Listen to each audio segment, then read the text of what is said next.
All right, everyone, welcome to episode 200. 200 episodes of Two Countries, Two Americas, All Sports. Can you believe we've made it this long? Of course, we started this thing back in 2021 during year one of the Josh Heupel era. And if you had told me we're going to make it 200 episodes with him still as our coach, I'm like, I don't know. That hasn't been the trend. But this American and Brazilian sports podcast lives on. I'm Nick Hill from Chattanooga, Tennessee. As always, we've got Jason Wyrick joining us from Greenfield, Indiana, and from the Atlanta Braves Spring Training Stadium down on the west coast of Florida. I think it's Northport, if I'm not mistaken. It's Gus Tomazelli. Gus, you've taken me down there before. How is it today? Oh yeah, it's a way better environment compared to when we went, because first of all, it's a really beautiful weather, sunny weather, warm, hot weather, opposite to the cold weather. And so you got the field over here, so beautiful. Cool Today Park Stadium is the place that I chose to be on this very special episode 200, Nick. I mean, when I had this idea with you, I was like, I wanted to still talk American sports with someone that I had a connection with down at WTK 90.3 The Rock. And let's start a podcast. I mean, and then now, almost 4 years later, it's going to be on October 18, 4 years, 200 episodes. I mean, it's great to hit that milestone because a lot of podcasts don't hit those that many episodes, and we made it, and we're here at the special place to celebrate it.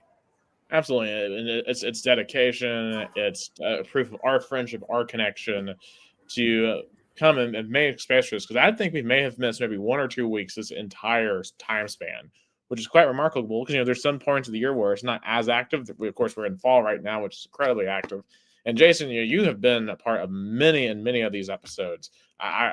I don't know how many have been in, but it feels like at least half or so. Like, just, talk about what, just talk about what it's been like, being a part of this, with us, especially since we all go back to WTK in Knoxville. No, I don't think it's half. I crash the podcast every once in a while, but I feel like I'm in the comments more than I am on here with you guys. But it's been so much fun. Not only from a personal standpoint, seeing you guys be able to do this and have the success, but also it's fun to be a part of it and to see you guys grow and to see this platform grow. And that's been really fun, and it's been really exciting to be a part of. It's been fun to come on here and tell you why you're wrong, Nick, about whatever, or taking victory laps, always fun, as you know. I will never pass up an opportunity to take a victory lap, but and I'm sure I will here at some point today during the show. But it's been so much fun. I'm really proud of you guys for what you guys have been able to do, and I'm thrilled and blessed to have been a part of it. Absolutely. And I have a video that I'm trying to get downloaded that kind of shows some of these moments that we've had, because episode 100, I kind of made a little bit of a montage of some of the best moments from the first 100 episodes. So I made another montage of some of the stuff that's happened since episode 100. It's not fully downloaded yet, so we'll have to show it a little bit later on in the podcast. So while that downloads, I guess let's get right into some of our topics today. Of course, we did a podcast on Monday. Normally we only do 1 week, but obviously we decided to do 2 this week to get to 200 while Gus was in the States. So today we're going to talk more about the NFL. Week 3 has concluded. Of course, we're about to kick off week 4 here in about an hour and a half with the Arizona Cardinals and the Seattle Seahawks beginning this week. But let's look back at an eventful week 3. And of course, this was Jason and my teams going up head-to-head in the Colts-Titans in a game that, well, I used to care about a lot, but now this organization has fallen off a cliff. It's a game that's become kind of one-sided at this point in time. Of course, for a long time it was one-sided back in the 2010s. Like we couldn't beat Andrew Luck ever, and then we had about a 3-4 year period where we did beat the Colts some, and then it just now the team has fallen off the cliff again. So, Jason, let's start with the Colts first. Start with the winners here. I mean, you guys are 3-0 to begin the season. With Daniel Jones at quarterback. People, obviously are like, oh, it's Daniel Jones.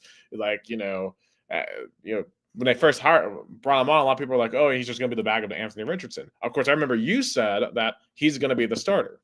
And you were one of the few voices who said that. And that turned out to be completely correct.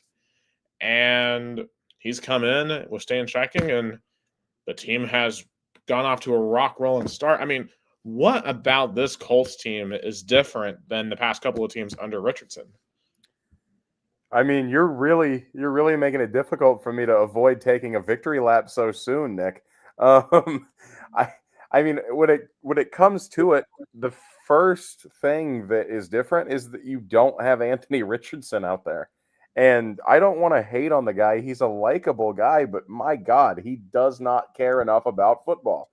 He is what I thought Cam Ward might end up being if Cam Ward continued to not care enough about football.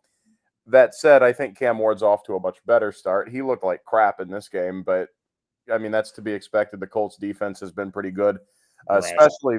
Especially the pass rush has been pretty good. And without any run game, without any pocket, Cam Ward was struggling. And coaching, but I'll get into that in a minute.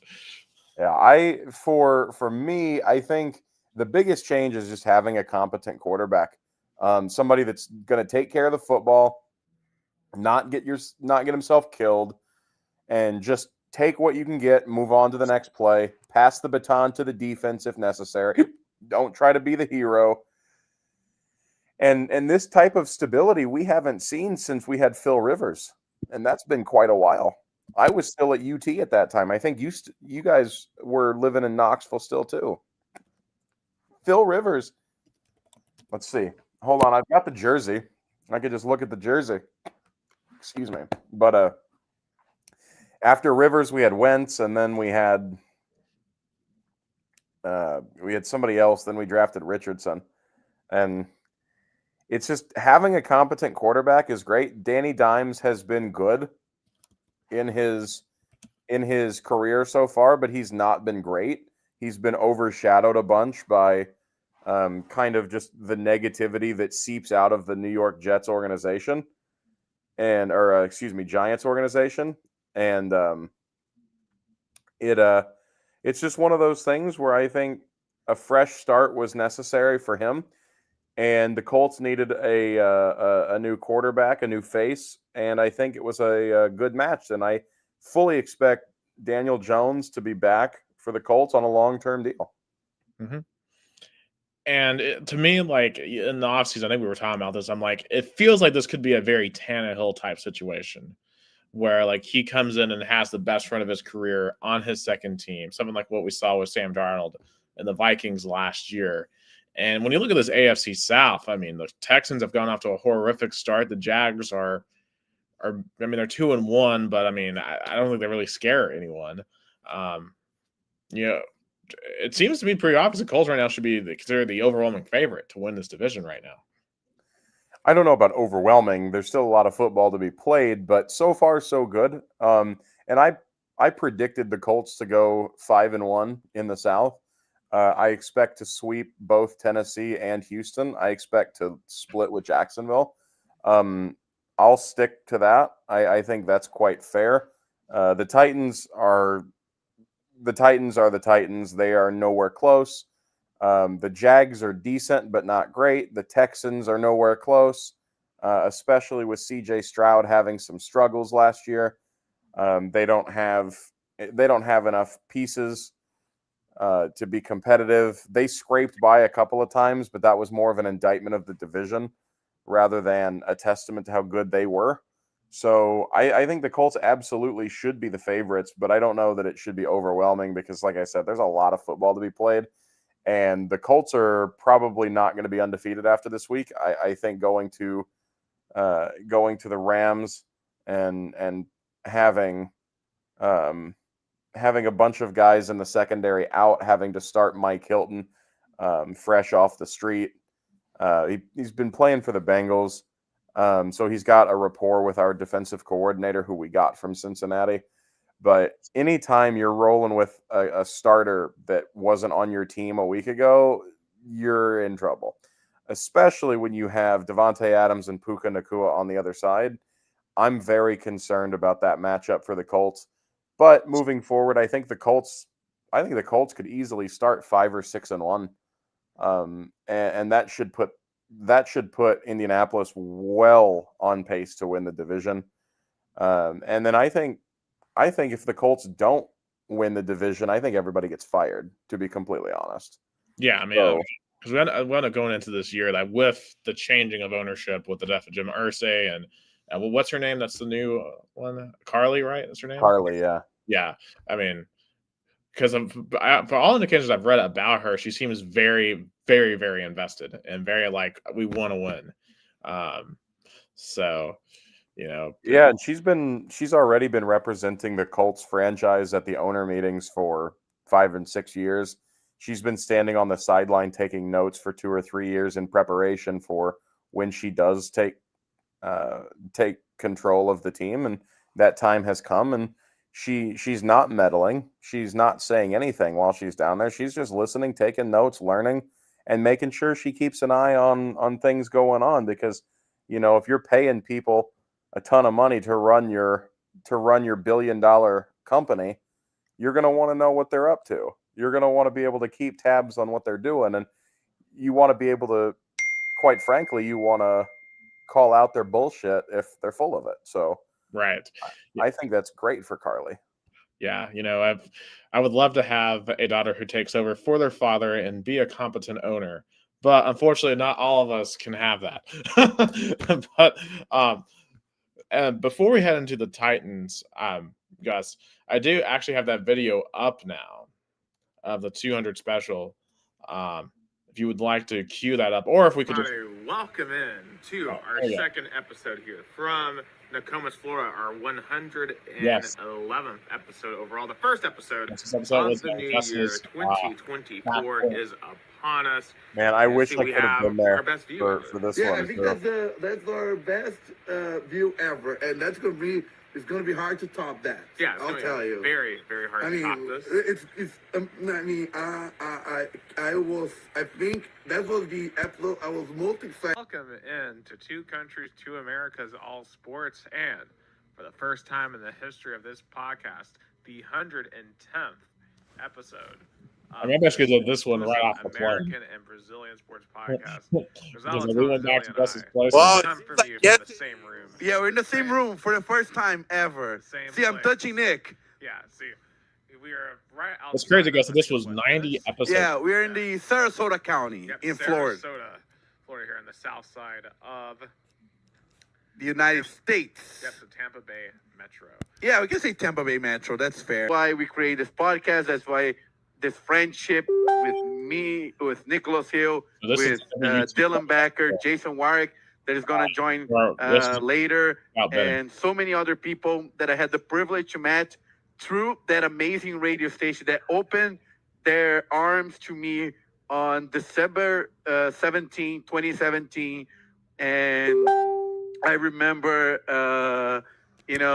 how the game is still ongoing down in New Orleans, but it's all but over. Is it really, though? Is it really ongoing? This thing has been over for about 40 football minutes. It's a formality, the minutes on the clock. All the players know it. All the people in New Orleans know it. Yeah, and the Eagles have gotten the onside kick, so it's over at this point. Final score is going to be 40-22 Eagles. And perhaps of every single topic we've ever talked about on this show, this is perhaps the most single consequential situation in terms of how it affects the team that we all love, the sport that we all love. Nico Ivialova, the 5-star that came from Southern California. This episode is probably we followed his entire career. During the lifespan of this podcast, we all attended his first start together in the Citrus Bowl. We watched him go through last year, helped the team get to the playoffs. Jason and I went to the playoff game, and I don't think anyone could have expected that was going to be the final game he would ever wear an orange, because as of Saturday morning, Tennessee kicked him out the door, and he is no longer a volunteer, and he is on the open market. So there's a lot of questions to be asked on exactly why this situation went the way it did.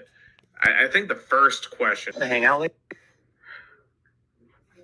and how else can you start off the post-national championship podcast, episode 136 of Two Countries, Two Americas, All Sports. And as you can see right behind me, the Vols have won the national championship in baseball. I'm Nick Hill, live from the great state of Tennessee, the city of Chattanooga. And joining me, as always, is Gus Tomazelli, down in the Americana, Sao Paulo, Brazil. We have Jason Wyrick, I believe in Louisville, Kentucky, just across the river. Keep in mind, folks, I had to. And we have Dylan Becker with us from Disney World. Yeah. Wow, guys. I mean, all of the stuff that we've had. Which is also celebrating, I guess. We can say there's also, or not. I don't know. We're going to talk about that later, but there's, I imagine, some celebration in the state of Florida. But yeah, what about that? We're gonna get to that. The state of Florida is happy about something, but all of us being Tennessee alumni, I can't believe I'm saying this. There's something more important than the Stanley Cup we got to talk about. Oh my God! I mean, it's surreal. It is surreal that the Volunteers, through all the adversity, for all the craziness in our athletic department, there was a time 10 years ago where basically every sport we had stunk. And things have built and have a 2-loss and get in. I mean, come on. Just put Notre Dame in the 21st century college football and stop them making feel special. But you know who else is independent? Yeah. What? Oh my God, Judah, what was that? Oh my God. That was horrendous play. Dude. All right, and those are some of the highlights, and there's so much more that I could put in there from the last 100 episodes of this wonderful podcast that we do. But man, like the national championship podcast, and I think the one after Nigel left are two of my favorites, because obviously the national championship one was like just fun, incredibly fun to do, celebrating a championship with you two and with Dylan. But also, can I take another victory lap real quick, because one of the clips from that was when I was with you in the same room, Nick, in Chattanooga. I predicted during the opening round of the College World Series, or the opening round of the baseball tournament, I picked Texas A&M versus Tennessee for the Natty, and I predicted Tennessee to win. Yeah, that would have been like episode 134, I think. I love when we can go back and celebrate, but my God, that was a stressful couple of nights, but I wouldn't change it for anything. Yeah. And, we don't know how many of those we're going to get. And Nick, I'm here at the Atlanta Braves spring training stadium, and one of our first episodes was the Atlanta Braves winning the World Series back in 2021. 100% episode 3. That's why I get to come here, because Atlanta Braves is part of this history of this podcast.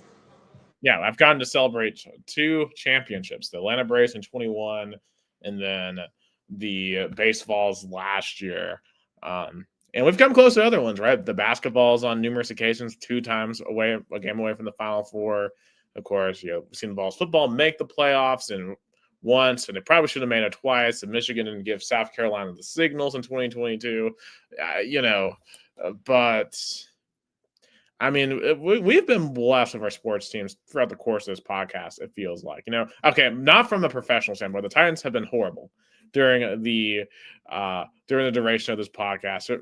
I should have put one of my rants. You don't have to qualify it. The Titans have been horrible for a lot longer than this podcast has been around. I mean, for me, the podcast break me love because while I was on it, Rio Branco hired me, and I got to win a championship with Rio Branco. Mm-hmm. So that was something special also that happened during that. And of course, probably this is the only place in an English, broadcasting place that speaks about, state championships of Brazilian soccer, and especially in third division like Rio Branco. So that also makes it special.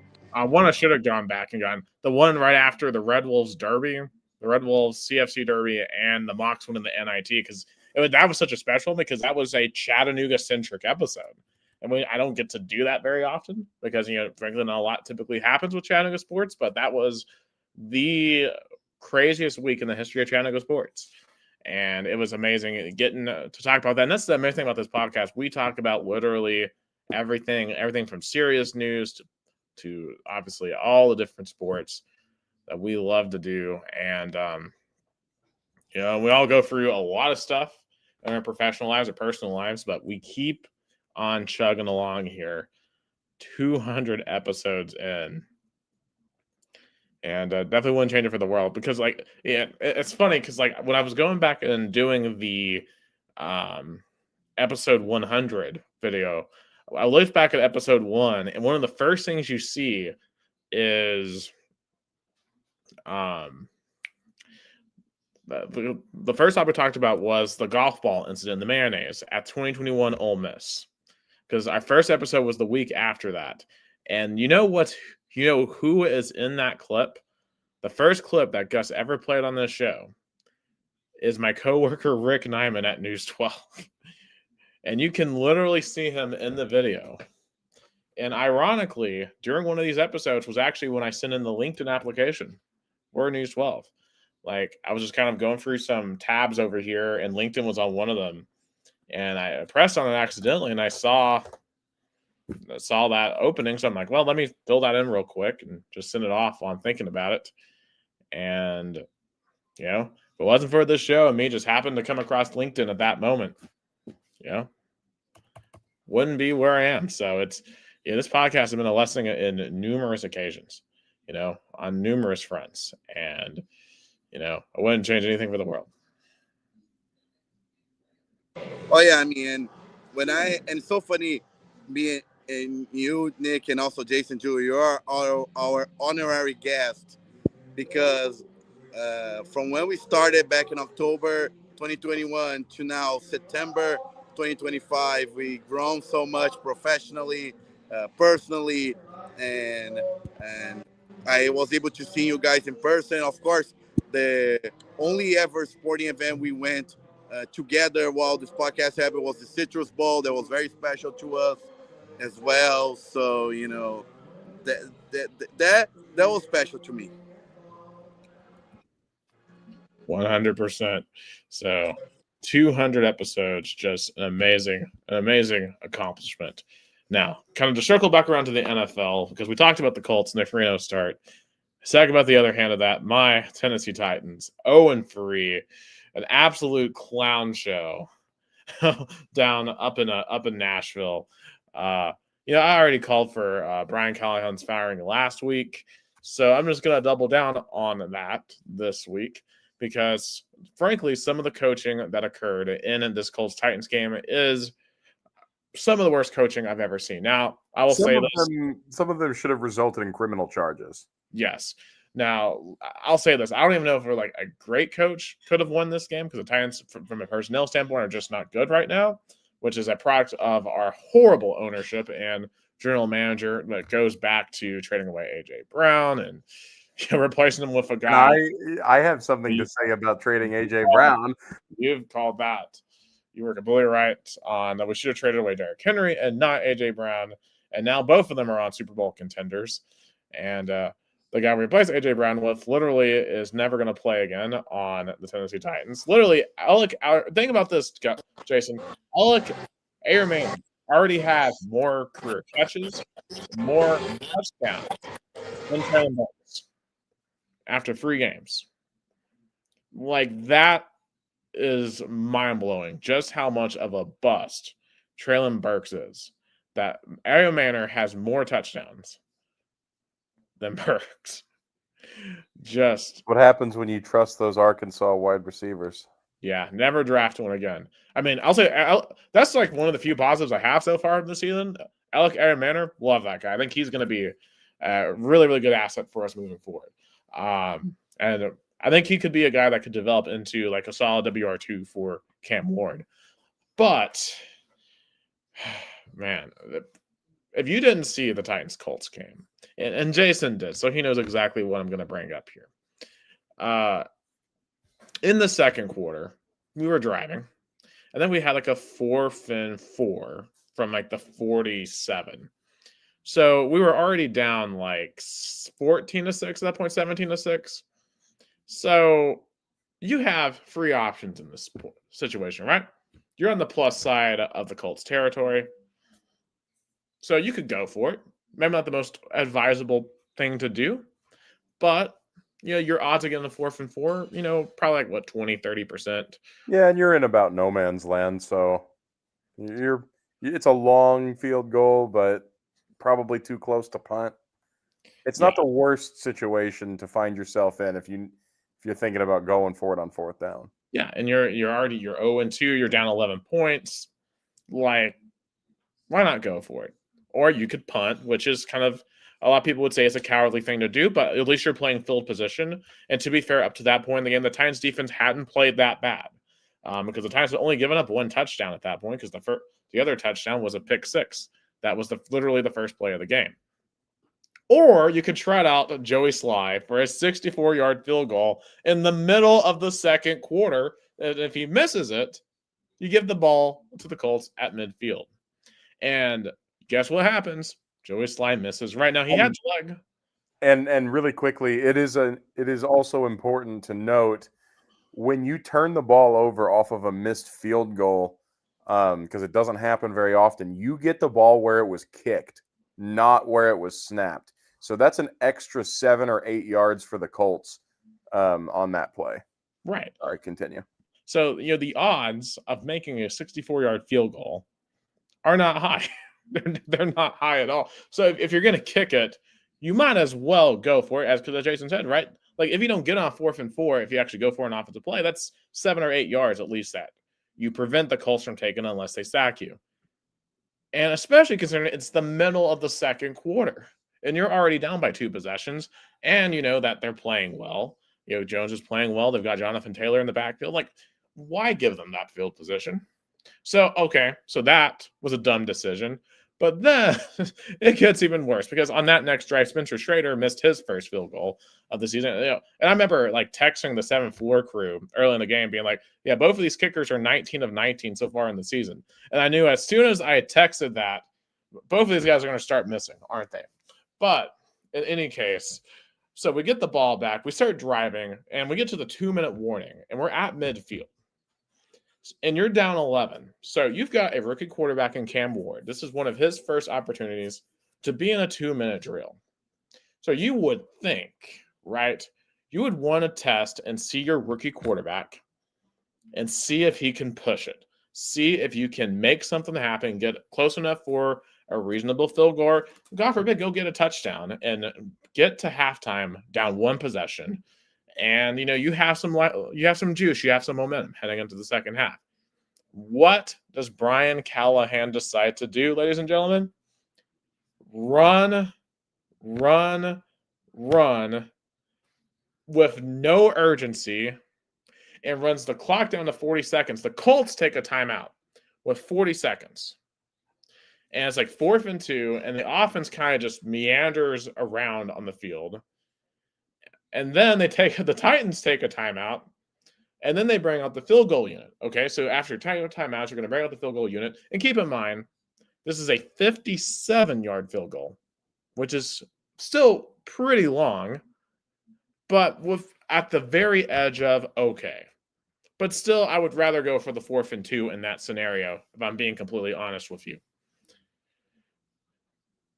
But the Tennessee Titans are such an unserious organization.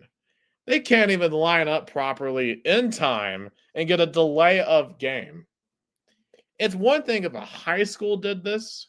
Like, and Jason, you coached high school special teams. Just for a minute, talk about how mad you would be if your high school teams could not get lined up for a field goal in the allotted time on the play clock. I'm not sure I'd be welcomed back. You know, I would go off in a game setting with parents around in the type of way that we would go off during a practice. You can't do that with parents around because at least somebody will complain. I would have been beside myself. If that happened on my watch, I'd be getting fired. And the fact that that happened in a National Football League game in the year of our Lord 2025 is astonishing but not surprising. I mean, I'm sitting here, I'm like, these people are getting paid. Every single player on this field is getting paid to play football. And you guys can't get lined up properly for a fucking field goal. Sorry, for a freaking field goal. Excuse my language. I'd be saying a lot of that particular word if that happened to my special teams unit. Yeah, so we go back 5 yards, so it's 4th and 7, 62-yard field goal.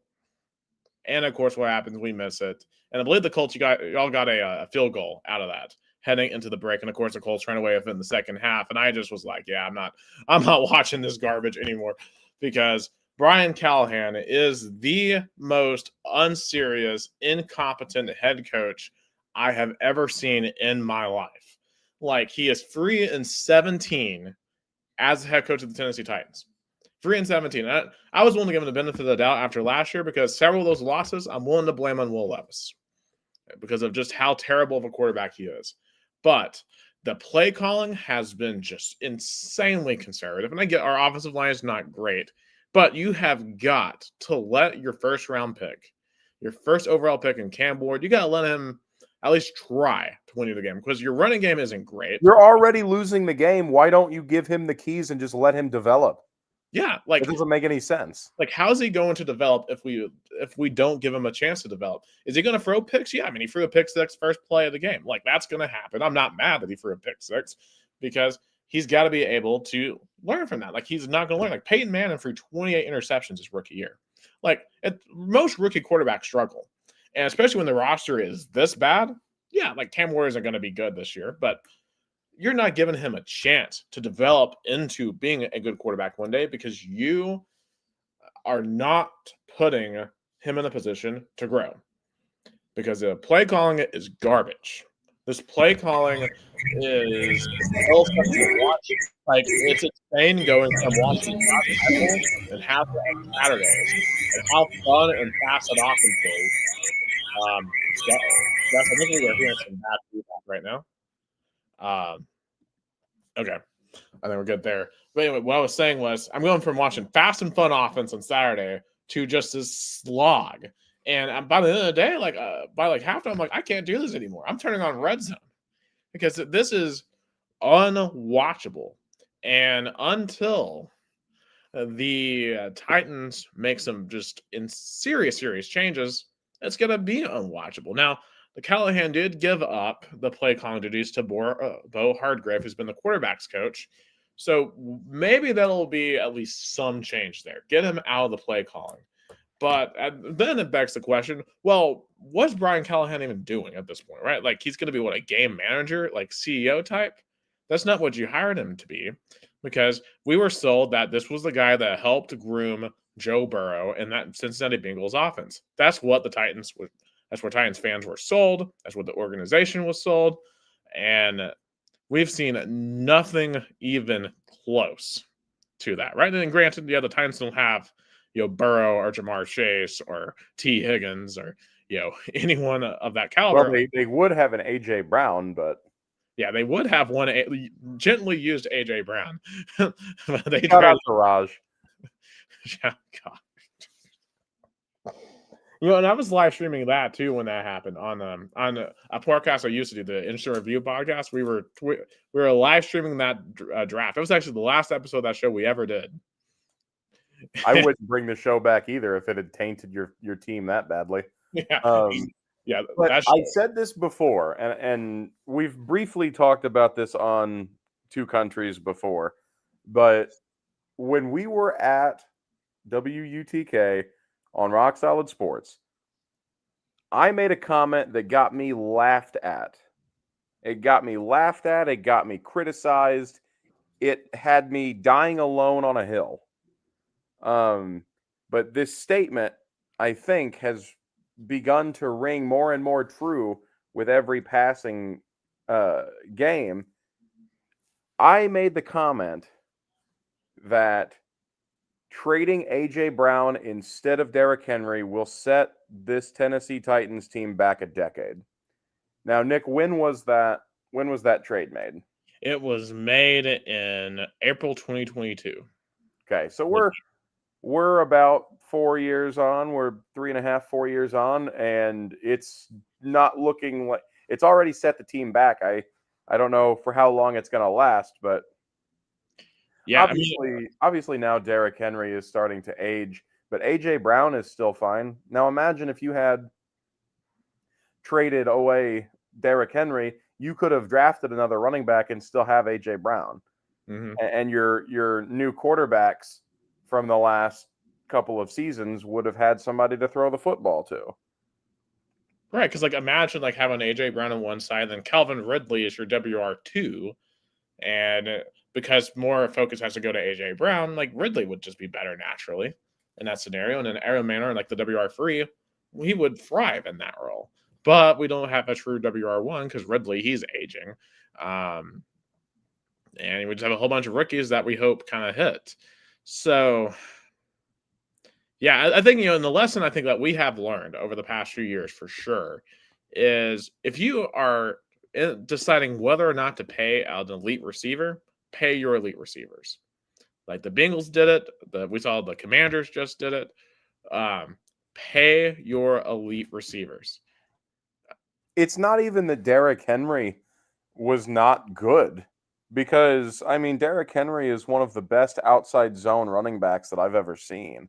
Mm-hmm. But at the end of the day, running backs are a lot more expendable and easier to find for a lot cheaper than elite wide receivers.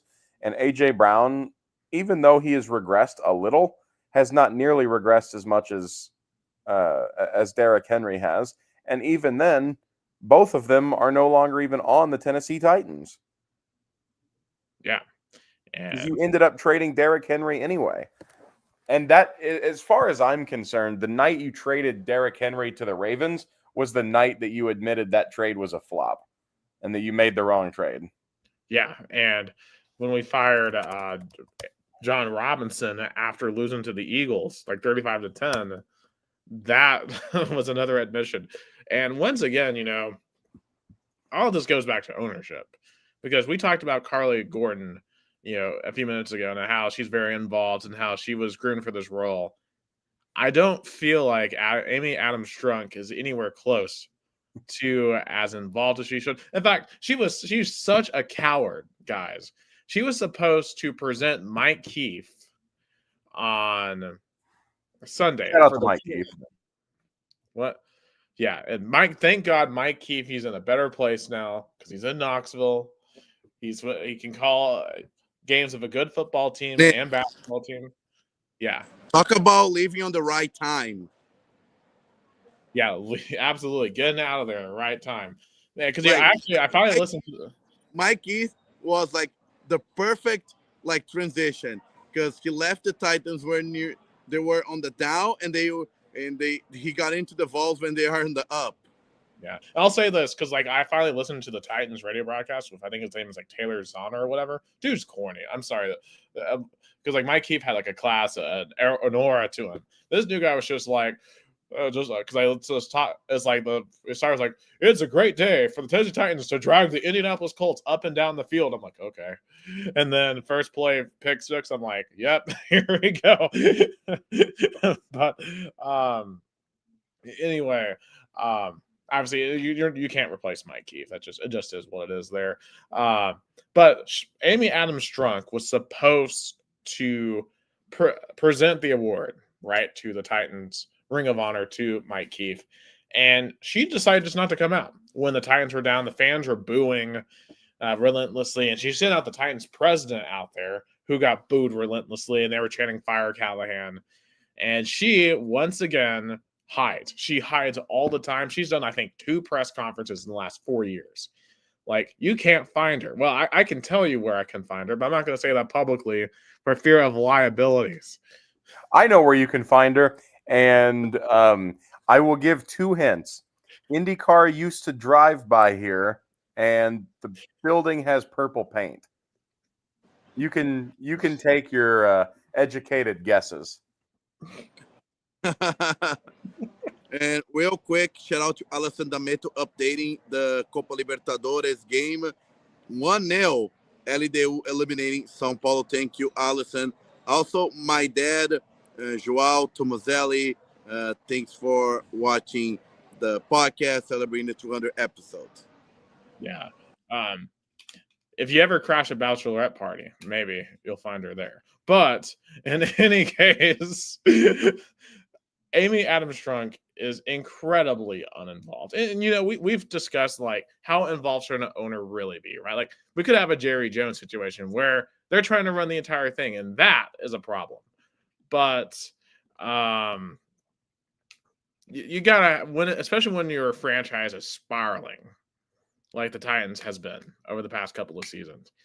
You need someone running the ship. And Amy Adams Strunk, I am convinced, is the worst owner in the NFL, and it isn't even close. She has no idea what she's doing. She makes impulsive decisions, like firing Robinson right after the Eagles game, and he deserved to be fired for the A.J. Brown decision. But like you did it, obviously, when you were mad, like when you fired Rand Carfon last year, who deserved to be fired because he sucked too. But you did it specifically after the team lost to Houston in the Oiler uniforms. And she makes impulsive decisions. And watch. If we get blown out by Houston Sunday, she'll fire Callahan because we got blown out by Houston. Because insiders say the only game she really cares about is Houston.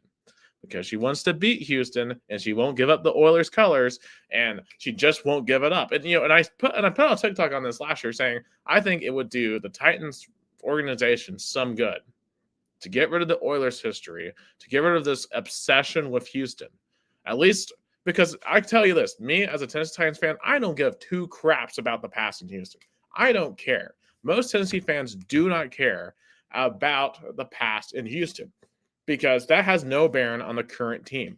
The Titans were in Houston before I was born.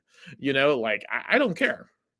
But clearly, Amy Adams Strunk cares more about beating that one team than making sure they're putting out a competitive product.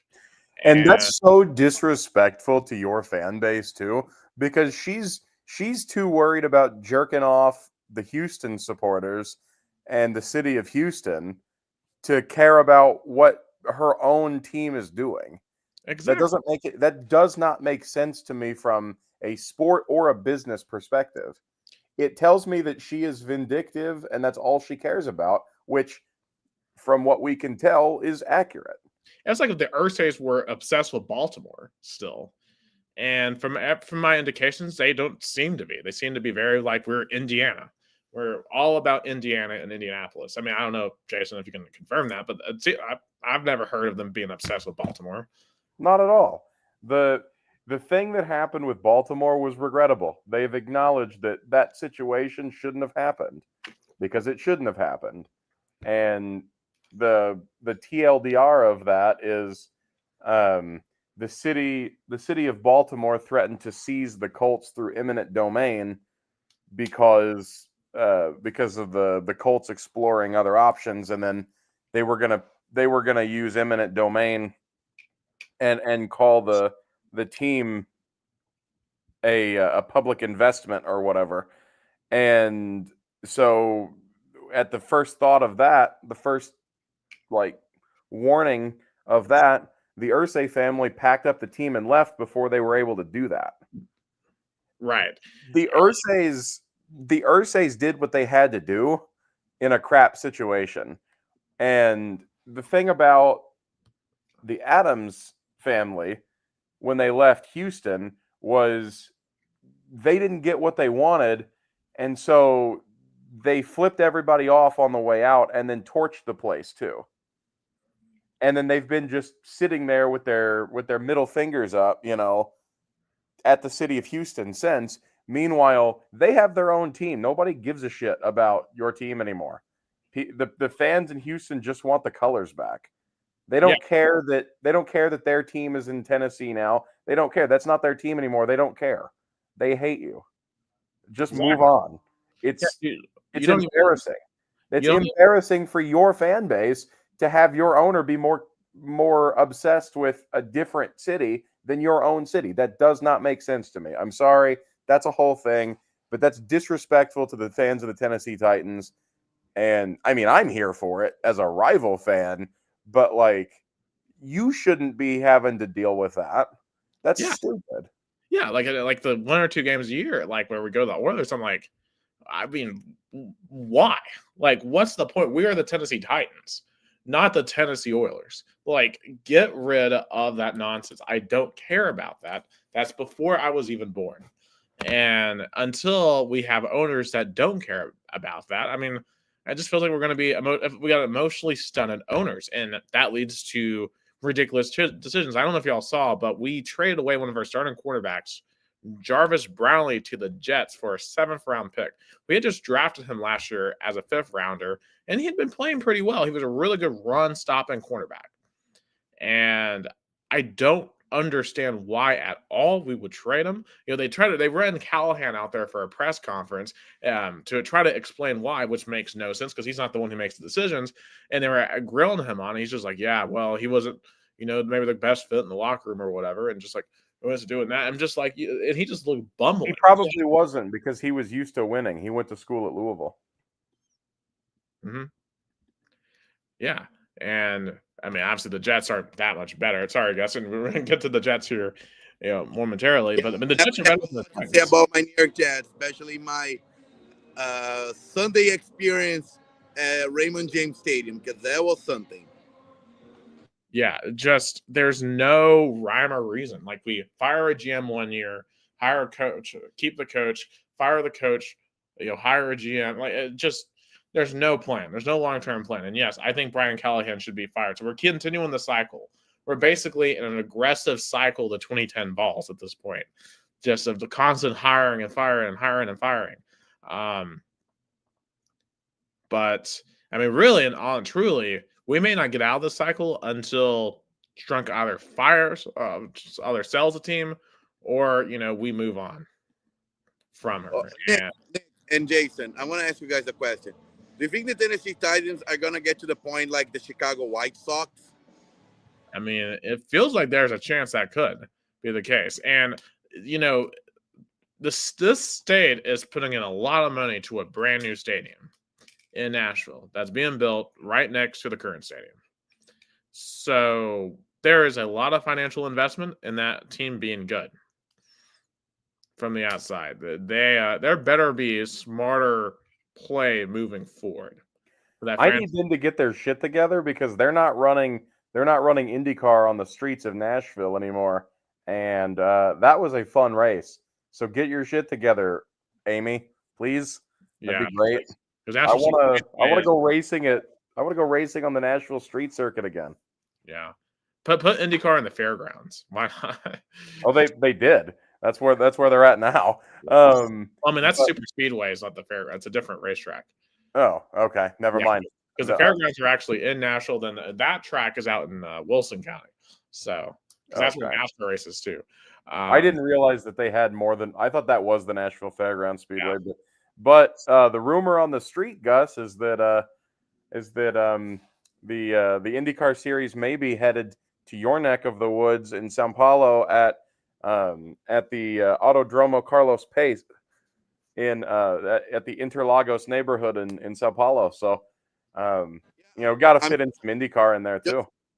I'm just opening the article, and according to a journalist that I never heard of it, I'm going to research more about it, Armando Pais, but he's also connected to IndyCar Formula in Brazil. Says that the mayor of Sao Paulo, Ricardo Nunes, has already signaled and made available Interlagos Autodrome in addition to all the necessary resources. And I think that move goes back to his initiative to make Sao Paulo a place for host international sporting events like the NFL 2 years in a row. Now with this IndyCar move, I wouldn't be surprised if he tries maybe some international soccer, but I wouldn't be because the the people loved it IndyCar when they had the chance to watch it in Brazil back in 2010, 2011, 2012, and I think 2013. But it was in a different circuit, was in IMB, kind of like half closed, half open street.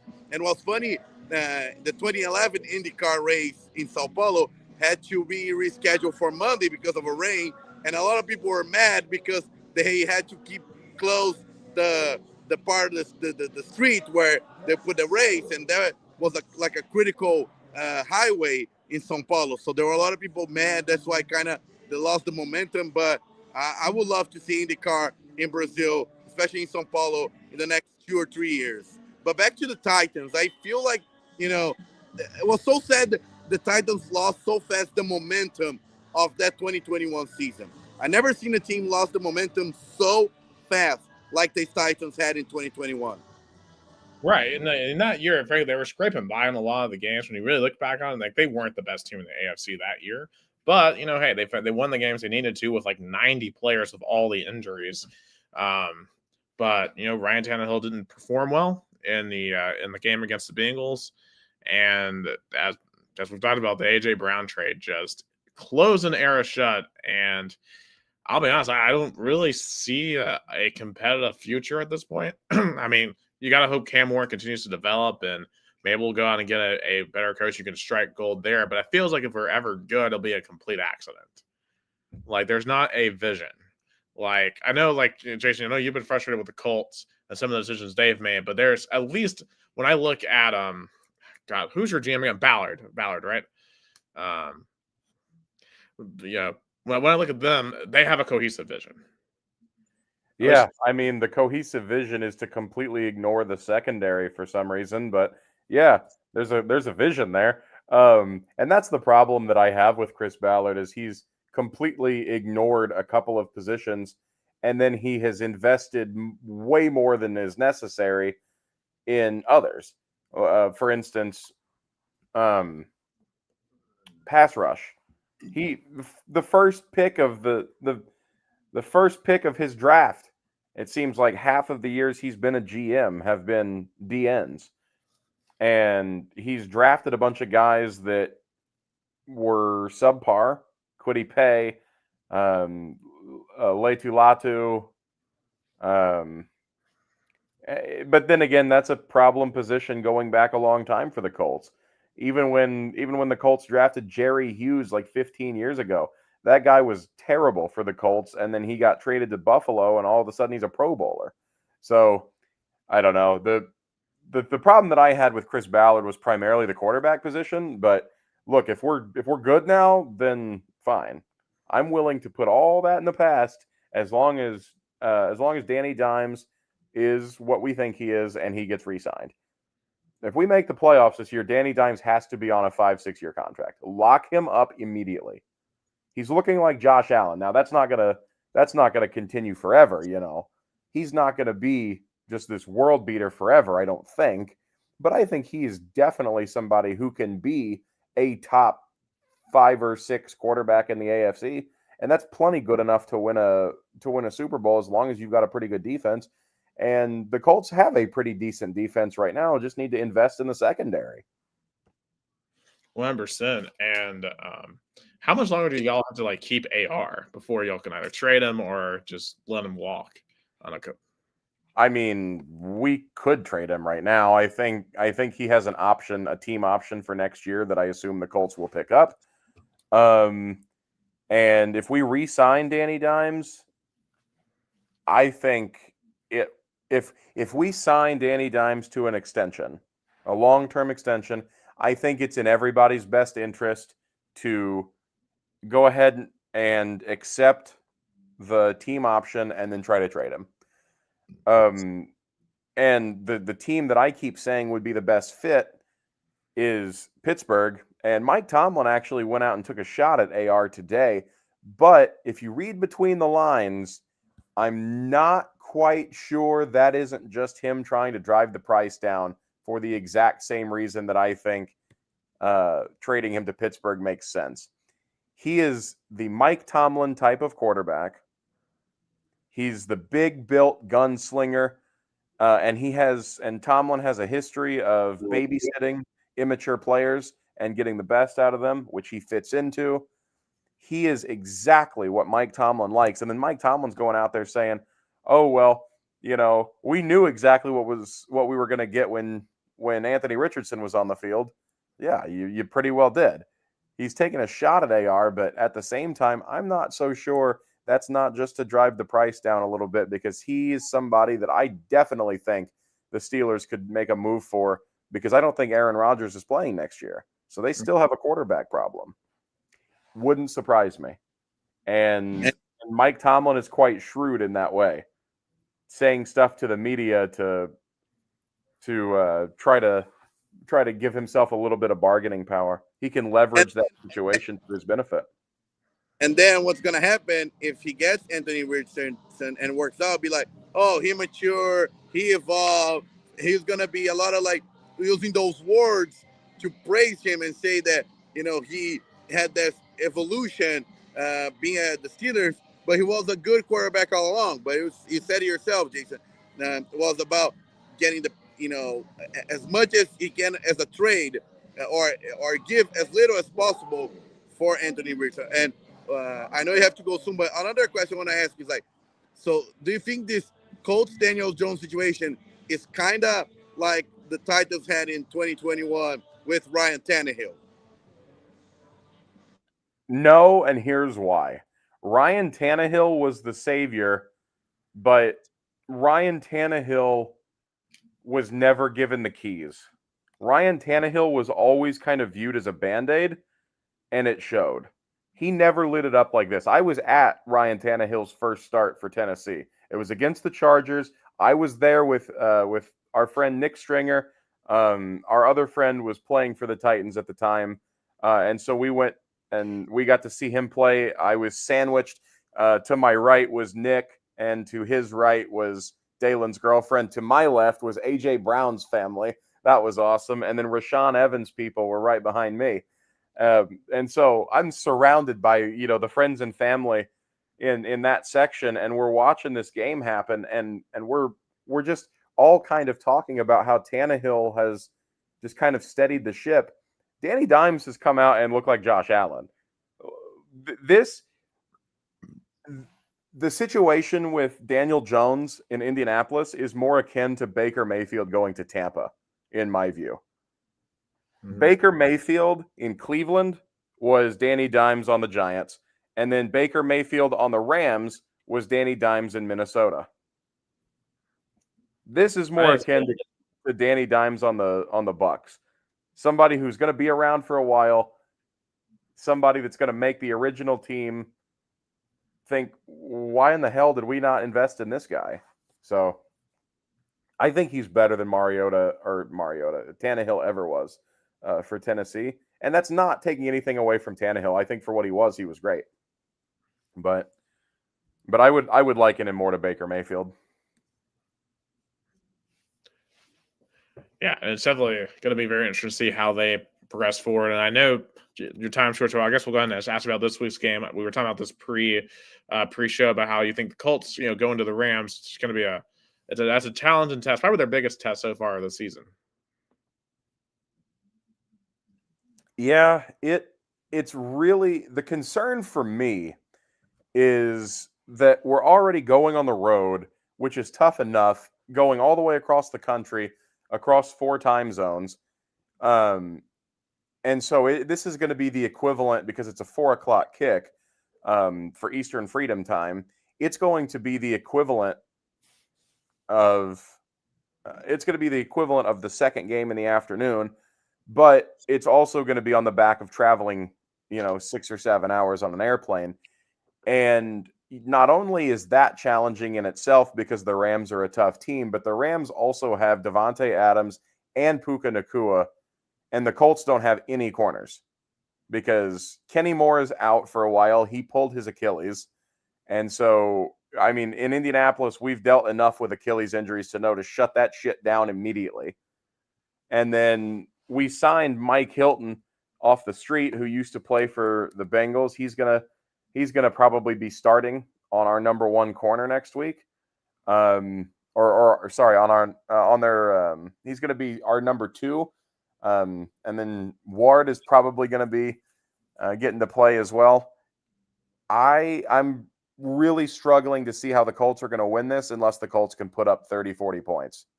I think this will be a shootout.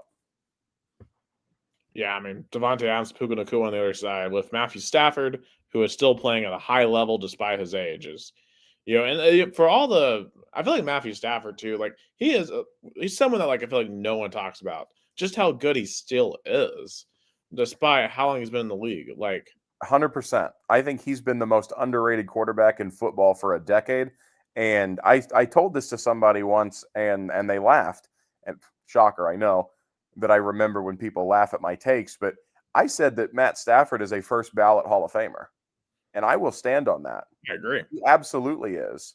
He's a Super Bowl champion. He's an MVP caliber player. He took the Lions to the playoffs. That guy has quietly had one of the best careers of a generation. If we're talking about the quarterbacks from the mid-2000s, because I think he and Sanchez were in the 2008 draft, you talk about the guys from that era, you're looking at Roethlisberger, Flacco, Aaron Rodgers, and Matt Stafford. Those are your four. And Eli Manning also. And I guess Phil Rivers too, because they're all from that same draft. And that's why Sean McVay did that trade. He felt that he was going to be the guy who was going to be a little extra because Jared Goff made the Super Bowl with McVay, and he felt that he needed a plus quarterback, and definitely Matthew Stafford was that guy. And as we have seen, Goff still has not been able to put it all together in the postseason. I mean, he got outplayed by a rookie last year, and Jayden Daniels. Yeah, but I keep seeing the graphic online of all the different like players that the Lions have been able to draft with the picks that they got in that trade, and everybody's like, "Oh, well, the Lions won the trade." I don't think that's the case because the Rams won the Super Bowl. If anybody wins, it's the team that won the Super Bowl. Now, with that said, I think the Lions have done quite well for themselves, and I think that they have built a sustainable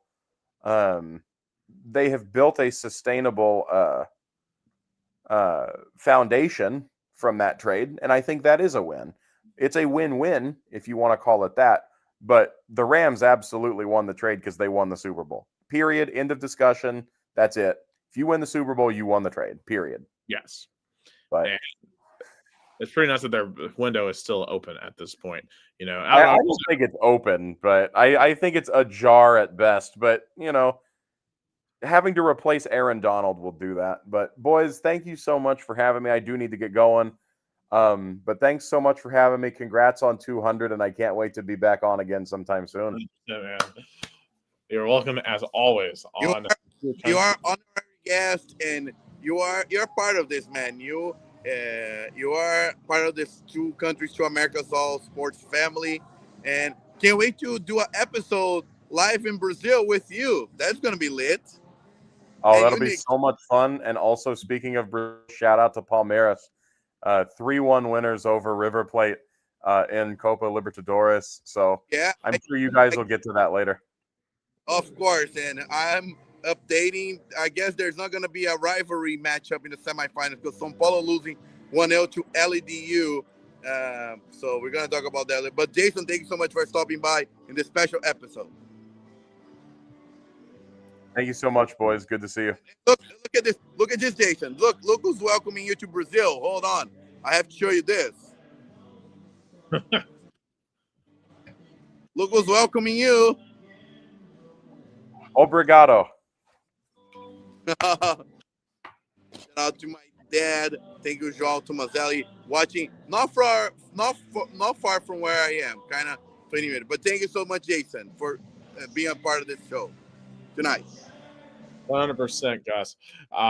And we still have not gotten to your experience because you were actually at a game on Sunday, the Bucks Jets game. Just kind of take us through that game and how insane it was. I mean, that game was insane because, first of all, like in the first half, of course the Jets scored first, but that was kind of like a formality. In the second quarter, the Bucks pretty much dominated, and Baker Mayfield, Mike Evans duo was killing it, and then they ended up the first half 20-6.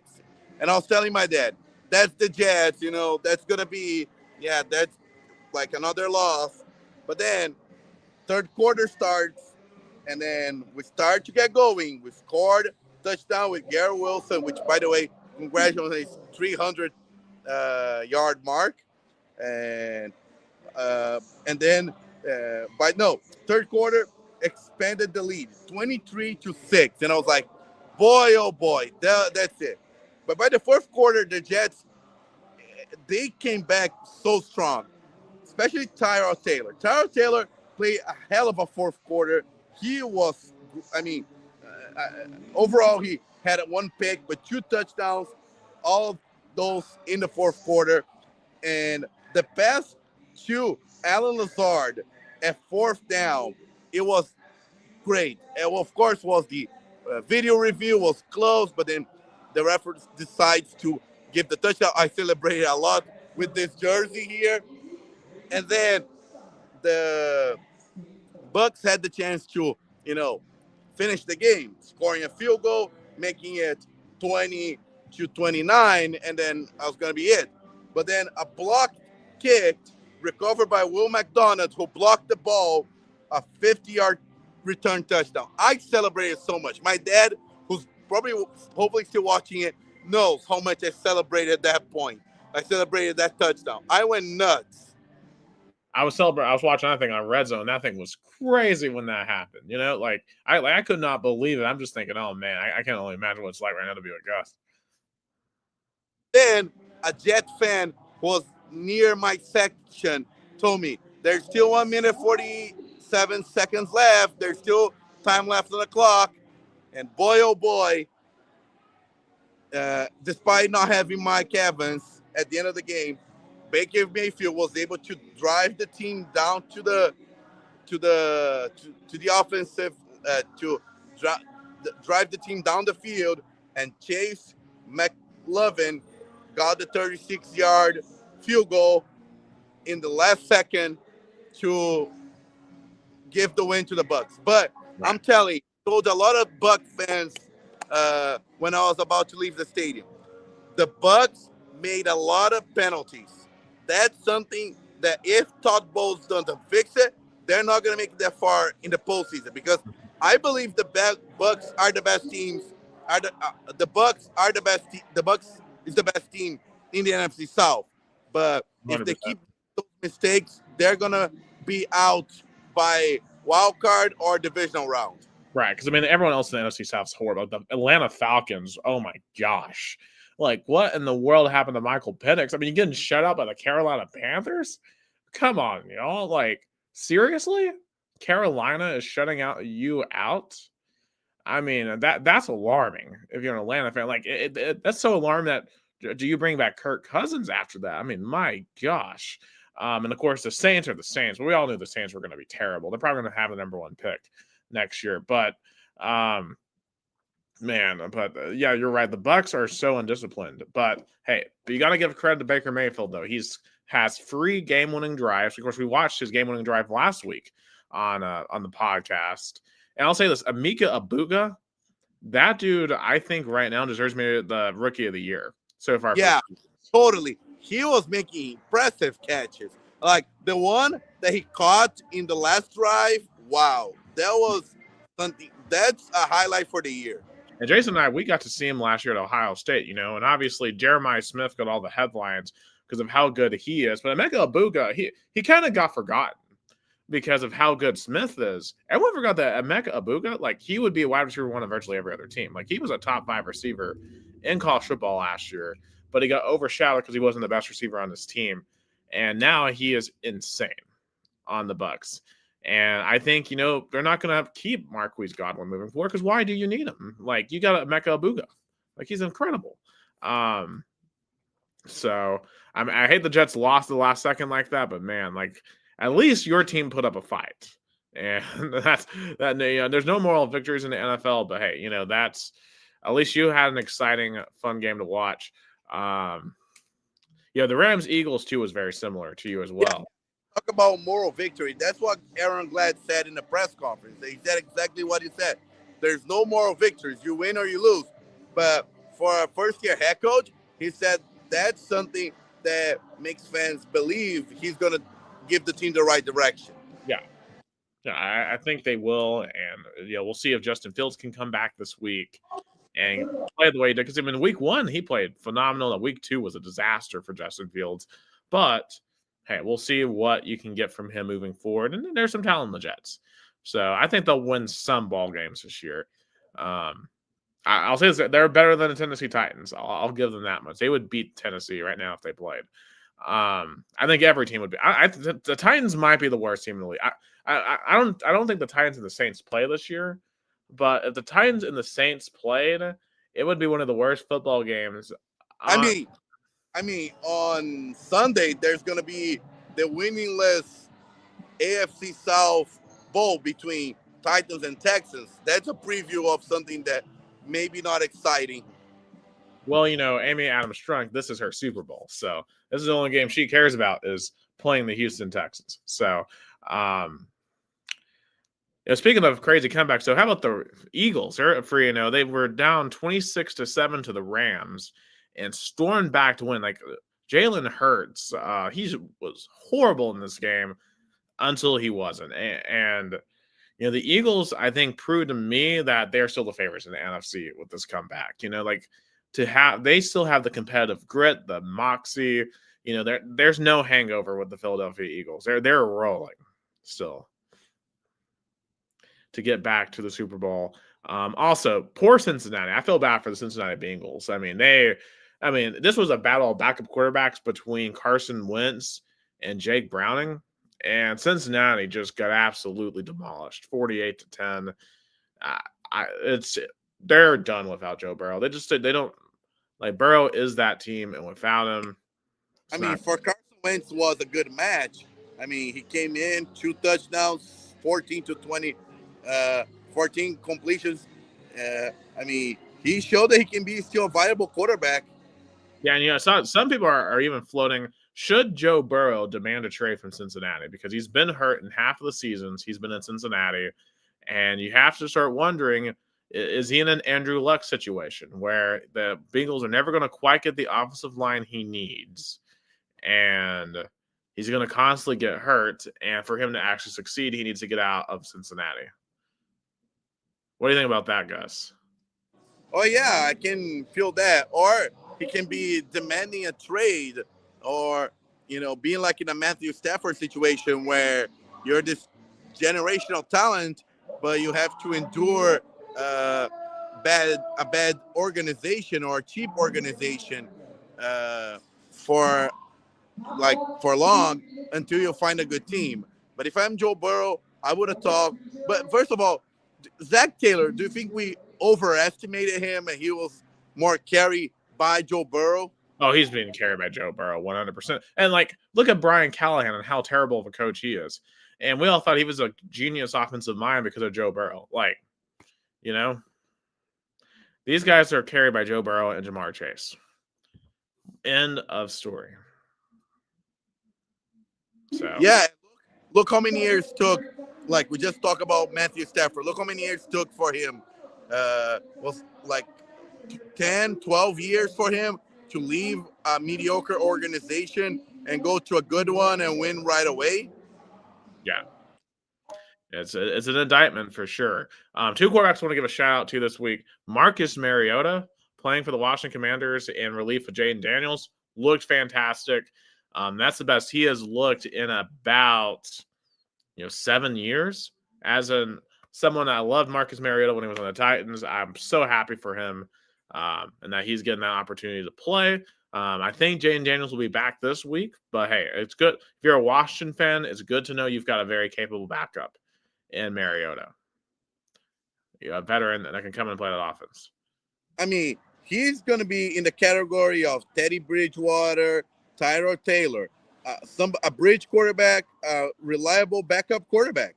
Yeah, and if he hadn't gotten hurt in 2016, I think he would have been great. But we'll never know what his career should have looked like, because he looked so good his sophomore year, and then he had that just devastating injury in Jacksonville on Christmas Eve, and he never was the same.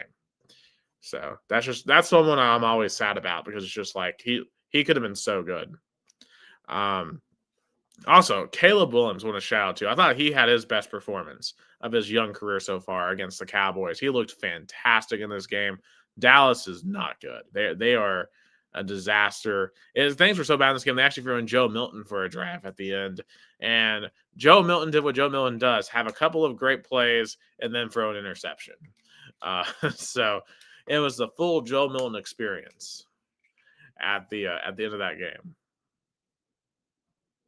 Yeah, and I guess it's starting to, connect maybe the relationship between Caleb Williams and the new head coach, because it seems they were not in good terms, but a win and a performance like that maybe show that they can be a good duo. 100%. Also, so before we get into picks this week, one big change: Jackson Dart will be the starting quarterback this week for the New York Giants.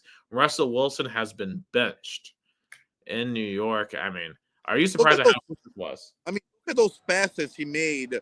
Well, I think was the last offensive drive in the 3rd and 4th down. I mean, that was horrendous. Mm-hmm. I mean, yeah, the Giants' offense is literally, outside of Cam Scatabo, it's been non-existent.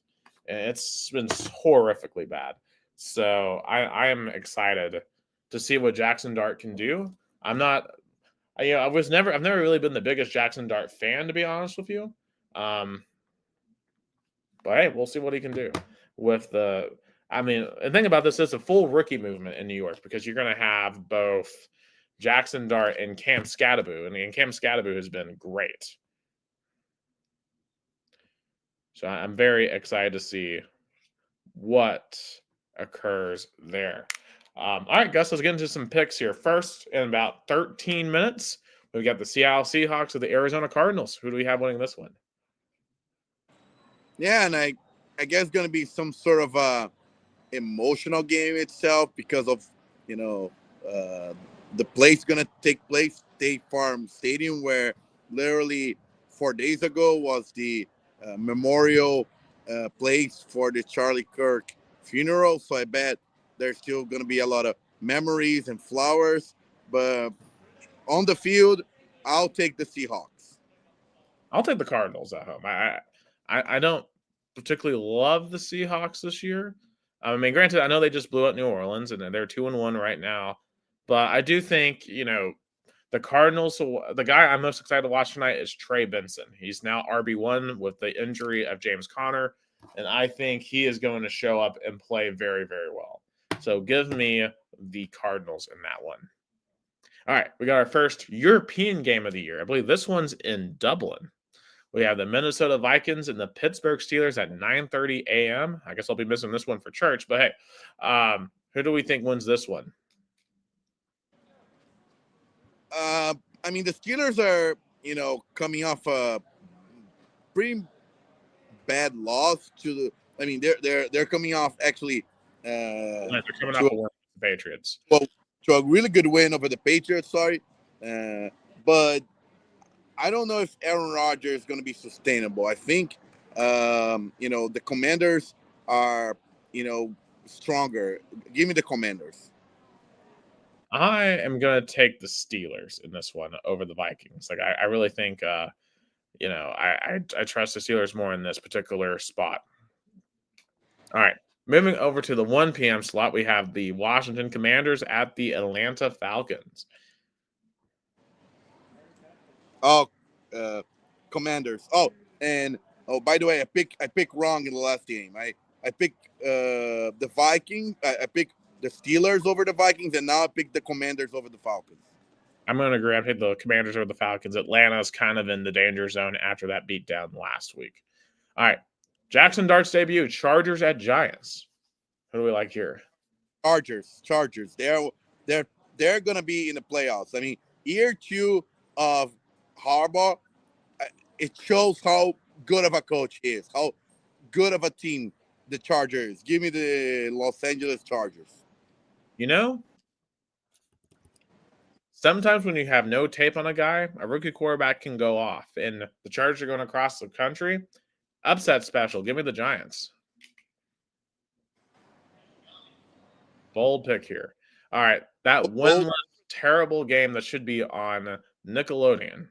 The Titans at the Texans. In fact, what networks could this be on, Gus? Could it be on the Food Network? Could it be on HGTV? Do you know one of those channels how they have for murder cases? Yes. They're going to put there because that's the game to murder football. Yes, and for me, of course, I'm going to be in one of those documentaries next year, so stay tuned for that. But as a journalist.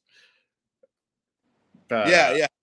As a really good journalist that you are. Yeah, I don't know if I'm going to be picking the Titans in a single game this year. Take me Houston. Give me Houston. I'm going with the Titans. I mean, since the owner cares so much about this rivalry, maybe she put a skin in the game. Maybe the players will be more incentivized. Give me the Titans. I'll be honest, I don't even know if I want them to even win. Maybe if they lose, they will fire Callahan. So, it might be better if we do lose. It's bad that we're already talking like that I'm talking like that free games into the season. All right. At the same you were just at, massive game here. Eagles at the Bucks. Very close to where I am right now. I even told my dad that if he liked the game we went last Sunday, because he went with me, he should have go to this game because this is actually 2 really good football teams. And from what I've seen last Sunday, I have to go with the Eagles. I mean, the Eagles are more consistent. I mean, and probably if they have the opportunities like the Jets had with the mistakes and penalties that the Bucks gave, give me the Eagles. I'll go Eagles as well. I think they're just a better team, and they're asserting themselves as the best team in the NFC again. All right, the Battle of the Peas here. Got the Panthers at the Patriots, rematch of the 2004 Super Bowl. Wow, it's so crazy how, time flies. Like 21 years ago, this was a Super Bowl matchup, and now those are below 500. But give me the Patriots. I mean, I think Mike Vrabel is finding an identity to this team. Yeah, I mean, the Patriots are struggling on offense a bit, but I think Vrabel is not going to lose the Panthers at home. I'll take the Panthers, or the Patriots, excuse me. All right, Saints at Bills. This is going to be a blowout. Give me the Bills. Oh yeah, I mean, give me the Bills. Give me Buffalo Bills. I mean, I'll bet the over. I think it's gonna be like 31-20. No, 41-20. I'll bet the over. And by the way, I was just informed that the stadium here closes in about 15 minutes. So we gotta wrap it up here quickly. All right, yeah. Rapid fire. All right, Browns Lions. Oh, give me the Lions. I'll take Lions. Jags 49ers. Give me 49ers. You know what? Give me the Jaguars. I think they give them some momentum. Colts Rams. Give me the Rams. Sorry, but even Jace itself thinks that. So yeah, Bears Raiders. Oh, give me the Bears. They're in the good momentum. Yeah, I like the Bears too. All right, Ravens Chiefs. Big one here. Big one. This should have been the Sunday Night Football, not Cowboys and Packers. I mean, well, you know why that's really there? It's because of Micah Parsons. Yeah, but come on, really? Because of a one? player like what is the best matchup than Patrick Mahomes and I mean, Lamar Jackson? those are two sub 500 teams right now. That's a good point. That's a good point. So whoever wins this game, both teams needs this game. So give me the Chiefs. I'll take the Ravens. It's the regular season. Why not? All right. Packers, Cowboys, Sunday night. I think Micah Parsons is going to be out for blood in this game. And the Packers I think it's going to be ugly. Packers. I'll bet the over for sure. It's going to be like 21-10. Yeah. All right. 2 Monday night games. Jets and Dolphins. Oh, boy. I wish this game would have been sooner because it's a $24 tickets in Miami. I would love to watch the Jets, even though they're going to, I think I'll go the New York Jets. Go with the New York Jets. Yeah, I'll take the Jets, too. I think there's some good momentum there. All right. In the last game, the Bengals with the Broncos. Broncos are helpless right now. Yeah, Broncos. Give me the Broncos. All right. So real quickly, just some other quick topics. We talked about Mike Gundy the other night, but he's been officially fired since our last podcast. We kind of knew that. Everything we talked about him, it was confirmed. Yeah. So while that he's gone, but I'll be curious to see who they hire next and if that team's any good. Of course, the official schedule's been released since then. So we host Texas, LSU, Auburn, Alabama, Kentucky. We go to Arkansas, South Carolina, Vanderbilt, and Texas A&M next year. It's going to be a heck of a season. A lot of crazy games. Only sad thing is we don't play Florida or Georgia next year. But that's the new reality of the new 16-team SEC that we live in. I'm sad we lost it more to Florida because I feel like Tennessee fans tend to embrace that rivalry more than Georgia. I think Georgia was more because they got to be good in the last few years. Like when they were okay, like for example, 2014, 2015, 2016. Of course, the 2016 win was more about the play, the Hail Mary.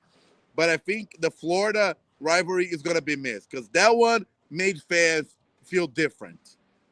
Absolutely, Gus. Real quick, some MLB because we are starting into that time of year where we're getting a bunch of division winners. Shout out to the Seattle Mariners for winning the AL West. Congratulations to them. That's great for them. They don't get to win a lot. Yeah, that's amazing to see. Of course, we still have a battle in the AL Central. The Guardians are a game over the Tigers and an unreal turnaround here because the Guardians have won 9 out of 10. The Tigers have lost 9 out of 10. Detroit fans have to be sick. Detroit at one point was 15 games above, the Guardians in control of the AL Central. And now they are fighting for a wild card spot. Yeah, just absolute disaster there for the Tigers. And Cleveland, after all the chaos, still the kings of the AL Central. But what about the AL East battle? The Blue Jays and Yankees are tied right now. Red Sox 3 games behind. This is going to be an insane finish. Who do you think is going to come out on top there? For me, it's going to be the 6 teams. So it's going to be the Yankees who are already in, Red Sox, and the Astros. I think the Tigers are going to be out. Yeah, I would agree with that assessment. Over in the NL East, real quick, of course, the Phillies, they've won that division, and they're running away with it. The Brewers have won their division, the NL Central, and the Dodgers have outlasted the Padres. And there's, of course, the Padres and the Cubs have finished off the top 2 wildcard spots, and we still have a battle between the Mets, the Reds, and the Diamondbacks for that last spot. Who do you think is going to get that last spot? Hopefully my New York Mets, because with a $300 million payroll, you can't be out. You just can't. Steve Cohen made too much investments to be out again. Yeah, especially if the Cincinnati Reds gets in over you, that would be a embarrassment and a disaster for the Mets. It's crazy, Nick. The Miami Marlins still have a chance to go to the playoffs. They're still not mathematically eliminated yet. Of course, if they lose to the Phillies tonight, they're out. But if they win tonight, the series against the Mets, and if they sweep, they're still in. That's crazy. Right. Unfortunately, my Braves are out officially, but let's be real. I gave up on this season a long time ago. So, Yeah. You know, I also mad at myself because I ended up planning bad because when I planned this, coming back, I put Friday, but I didn't see the Mets were gonna play the Marlins on Friday, and I should have put my flight to Saturday morning so I could watch Friday night game, the Marlins versus the Mets. But it's life, Right. Sometimes you can, but you ended up not watching. But hopefully my New York Mets gets in. Hopefully. 100%. All right. And the last American topic I've got real fast. There's rumors flying around that the NASCAR playoffs might be dead after this year. They might go back to a full season standings, which would be amazing. I hope they do it. They're also talking about putting more horsepower back in the cars, try to overcome some of the dirty air issues. I think NASCAR needs a boost. Some of the ratings have come out recently. Like they only had like 1 million people watch the New Hampshire race. Like the ratings are cratering. Time to go back to a legitimate championship, and hopefully NASCAR will do that. Oh yeah, real quick. Soccer Libertadores semifinals are almost set. One piece of the bracket is set. Palmeiras, like Jason said, beat in the aggregate 5-2 the River Plate from Argentina, and Palmeiras incredibly fourth time in 5 years to make the semifinals of Libertadores. That's outstanding. I mean, Abel Ferreira, which was the coach during that period, it's outstanding how constant and how great he is as a head coach for Palmeiras. And the other team in that bracket is going to be Liga Desportiva Universitaria, LDU, from Ecuador, who eliminated São Paulo tonight in Morumbi. They won 1-0 in São Paulo. They won the last week's match in Ecuador 2-0, so 3-0 in the aggregate. I mean, São Paulo was depleted. They didn't have the two best players, Lucas and Oscar. So I wasn't surprised. Of course, I was rooting for São Paulo because, it was going to be a rivalry game. São Paulo, Palmeiras in the semifinals of Libertadores. But Liga Desportiva Universitaria was just better. So Palmeiras and LDU. And the other side of the bracket is going to be Racing from Argentina and the winner of Flamengo and Estudiantes. The game's going to start in about 15 minutes. The first game, Flamengo won 2-1, but now the game's going to be in Argentina. Flamengo, I think, is going to advance, but it's going to be a tie. So it's going to be very, very crazy night. And especially Flamengo has a lot of pressure because the payroll, if you compare the payroll of Flamengo and the Estudiantes, Flamengo have a lot more pressure to win this game. But Nick, was honored to be here at Cool Today Park, spring training home of the Atlanta Braves, to this special 200th episode of Two Countries, Two Americas, All Sports. Absolutely, a fitting location to be at for 200. Since as you mentioned earlier, the Braves are a big part of this podcast. And safe travels back to Brazil. Hopefully, one day I can get down there and we can do a podcast in your home country of Brazil. But for Gus Amazelli from Coolray Field down in Northport, Florida, I'm Nick Hillier from Chattanooga, Tennessee. This is the only Brazilian American sports podcast. Two countries, two Americas, all sports. Have a fantastic weekend.